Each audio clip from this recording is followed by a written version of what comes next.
BGB নামকরণ করে BDR কে দবায় রাখা যাবে না।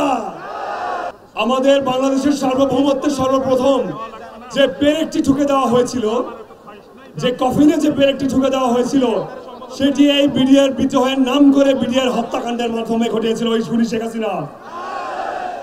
আজ কোথায় সেই শেখ হাসিনা? কোথায় সে? আজকে সে এই দেশে নাই। আমরা এই বিডিআর কে আবার সসম্মানে বহাল করে ছাড়বো ইনশাল্লাহ। বিজিবি নামকরণ করে বিডিআর কে দবায় রাখা যাবে না। কোথায় ছিল বাংলাদেশ রাইফেলস? বড়াই বাড়িতে যেভাবে বাংলাদেশ রাইফেলসের কৃতিত্বের মাধ্যমে ওই বিএসএফ এর শত শত কর্মী নিহত হয়েছিল, সেই বিডিআর কে ধূলিসাৎ করতে এক ষড়যন্ত্র করে নাম দেওয়া হয়েছিল border guard. Same Bangladesh rifles নামটা শুনলেই ওই ভারতীয় গুজরাটের কসাই মোদির ভিত কেঁপে উঠত। আর তাকে ধূলিসাৎ করতে চেয়েছিল এই খুনি শেখ হাসিনা। আমরা কি সেটা হতে দিতে পারি?